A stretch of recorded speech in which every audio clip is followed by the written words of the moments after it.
Hello master.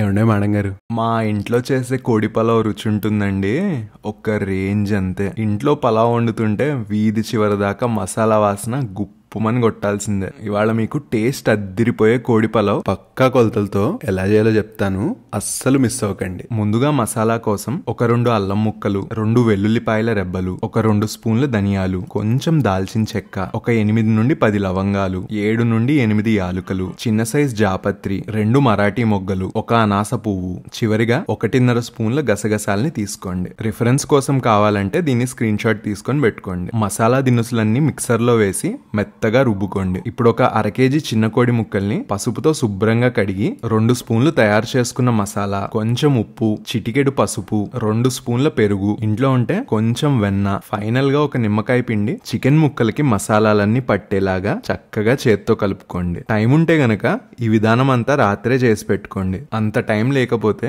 Chicken కి కొంచెం emotional support ఇచ్చి ఒక గంట సేపు ఫ్రిడ్జ్ లో పెట్టేయండి. ఒక 3 ఉల్లిపాయలు బిర్యానీలోకి, 2 బిర్యానీ కూరలోకి పొడుగ్గా కోసి పెట్టుకోండి. అలాగే ఒక 4 పచ్చిమిరపకాయల్ని ఘాటు పెట్టి పక్కన ఉంచుకోండి. అదే చేత్తో కొంచెం పుదీనా కొత్తిమీరని కడిగి పెట్టుకోండి. ఇప్పుడు ఒక 2 పావుసేర్ల బియ్యం, అంటే ఒక 1/2 కేజీ బియ్యాన్ని శుభ్రంగా కడిగి ఒక గంట సేపు నానబెట్టేయండి. ముందుగా ఒక బాండీలో 1 స్పూన్ నెయ్యి, నూనె వేసి వేడెక్కిన తర్వాత కోసి పెట్టుకున్న ఉల్లిపాయ పచ్చిమిరపకాయ ముక్కల్ని వేసి ఉల్లిపాయల్ని ఎర్రగా వేపుకోండి. ఉల్లిపాయలు వేగిపోయాక కలిపి పెట్టుకున్న చికెన్ ముక్కల్ని వేసి ఒకసారి అంతా కలిసేదాకా తిప్పండి. చికెన్ ని ఒక 80% ఉడికించుకొని పక్కనుంచుకోండి. ఏమండోయ్, చికెన్ పూర్తిగా ఉడికిపోకూడదు, గుర్తుంచుకోండి. ఒక బిర్యానీ పాత్రలో నెయ్యి, నూనె వేసి ఇష్టం ఉంటే కొంచెం జీడిపప్పు, కారంగా ఉన్న ఒక 10 పచ్చిమిరపకాయలు, ఒక 3 పొడుగ్గా కోసి పెట్టుకున్న ఉల్లిపాయ ముక్కల్ని వేయండి. ఇందులోనే ఒక 2-3 యాలుకలు, చిన్న సైజ్ దాల్చిన చెక్క, 4-5 లవంగాలు, ఒక అనాస పువ్వు, 2 మరాఠీ మొగ్గలు, 2 బిర్యానీ ఆకులు వేసి ఉల్లిపాయలు బంగారు వర్ణంలోకి మారేదాకా వేపుకోండి. ఆ తర్వాత